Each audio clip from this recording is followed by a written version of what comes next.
Assalamualaikum rekan-rekan Satpam dimanapun kalian berada. Berjumpa lagi bersama saya Edi Saputra di channel Seorang Satpam ID.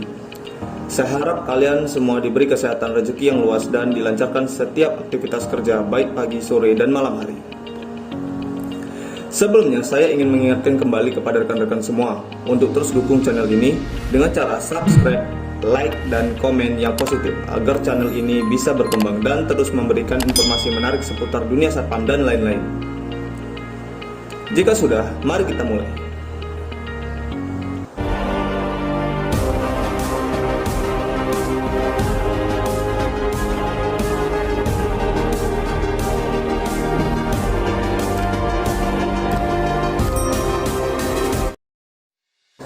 Mungkin kamu sudah tidak asing lagi dengan istilah SOP.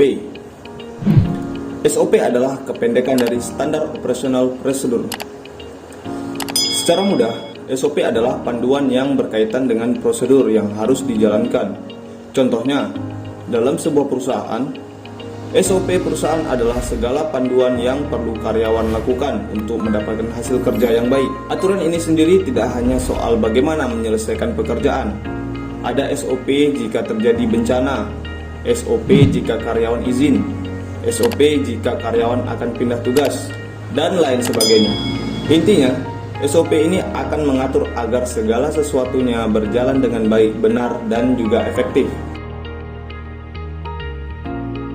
SOP merupakan serangkaian prosedur yang perlu dilakukan untuk mendapat hasil yang diinginkan. Nantinya, hal ini akan menjadi panduan bagi karyawan tentang apa yang harus mereka lakukan. Sementara itu, ada beberapa ahli juga yang memiliki pendapat tentang pengertian SOP itu. Seperti menurut Sailendra, SOP adalah panduan yang digunakan untuk memastikan kegiatan operasional dari sebuah perusahaan atau organisasi berjalan lancar. Sementara menurut Mukijat, SOP adalah urutan langkah-langkah dalam hal pelaksanaan pekerjaan, di mana pekerjaan tersebut dilakukan berhubungan dengan apa yang harus dilakukan, bagaimana cara melakukannya, kapan dan di mana melakukannya, juga siapa yang harus melakukannya. Pengertian lain dari SOP juga dikemukakan oleh Isnsani. Menurutnya, SOP merupakan dokumen yang berisi serangkaian instruksi tertulis. Dokumen tersebut bersifat baku dan resmi. Dokumen tersebut berisi serangkaian proses penyelenggaraan administrasi perkantoran yang berisi cara melakukan pekerjaan, waktu pelaksanaan, tempat pelaksanaan, dan juga siapa yang melaksanakannya. Fungsi SOP. Dalam pembuatannya sendiri, SOP memiliki beberapa fungsi. Setidaknya SOP perusahaan ini adalah pedoman kerja yang harus ditaati semua pihak. Coba kamu bayangkan jika sebuah perusahaan tidak memiliki SOP, maka setiap ada karyawan baru, karyawan tersebut akan bingung tentang apa yang harus mereka kerjakan. Karyawan tersebut juga akan kebingungan tentang tugas, hak, dan tanggung jawabnya. Inilah salah satu fungsi dari adanya standar aturan ini. SOP yang sudah ada akan menjadi panduan bagi tiap karyawan untuk melaksanakan tugasnya. Begitu juga ketika ada karyawan baru, maka karyawan lama tidak perlu repot menjelaskan banyak hal tentang budaya kerja. Karyawan lama hanya perlu menjelaskan hal-hal tertentu saja. Selain itu, aturan ini juga masih memiliki beberapa fungsi lainnya, seperti 1. Sebagai panduan kerja. SOP akan berfungsi sebagai panduan kerja. Dengan adanya aturan ini, maka akan memudahkan dalam hal operasional. Panduan ini akan berisi tahapan dalam melakukan pekerjaan. Ini akan sangat berfungsi untuk membantu karyawan dalam melaksanakan dan menyelesaikan tugasnya. Hal ini juga akan membantu mengingatkan kinerja dari perusahaan. Itu karena setiap pekerjaan akan menjadi terarah. Dalam hal ini, pegawai akan tahu apa yang perlu mereka kerjakan, apa saja hak dan tanggung jawab mereka, bagaimana standar kerja yang perusahaan harapkan, dan sampai mana batasan kerja mereka.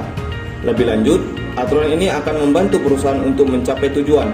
Dan di sisi lain, dengan menerapkan aturan ini dengan baik, maka perusahaan juga akan membantu karyawan untuk bekerja dengan optimal. 2. Sebagai dasar hukum. SOP juga akan berfungsi sebagai dasar hukum. Hal ini akan berkaitan dengan hak dan tanggung jawab dari masing-masing pihak. Jika nantinya ada satu pihak yang melanggar aturan ini, maka hukuman yang akan pihak tersebut dapatkan juga biasanya sudah tertuang di dalam aturan tersebut. Dengan berpatokan pada pedoman ini, juga setiap kesalahan akan lebih mudah untuk mencari penyebabnya. Hal ini karena cukup dengan melihat pihak mana yang bekerja tidak sesuai dengan SOP yang sudah ada. 3. Memberikan informasi yang berkaitan dengan pekerjaan. Dalam aplikasinya, SOP perusahaan adalah segala aturan ataupun tahapan yang akan berkaitan dengan pekerjaan. Nantinya, pedoman perusahaan ini juga tidak hanya soal prosedur, namun juga akan berisi semua kemungkinan yang terjadi saat bekerja. Termasuk di dalamnya adalah kemungkinan masalah dan hambatan yang akan muncul selama bekerja. SOP akan mengatur semua langkah-langkah ketika hal tersebut terjadi. Dalam hal lain, panduan ini juga akan mengatur apa yang perlu semua pihak lakukan ketika misalnya terjadi bencana alam.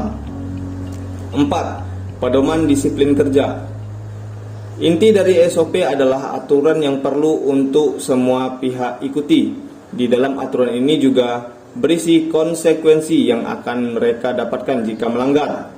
Dengan adanya hal tersebut, maka manfaat lain dari SOP perusahaan adalah menciptakan disiplin kerja.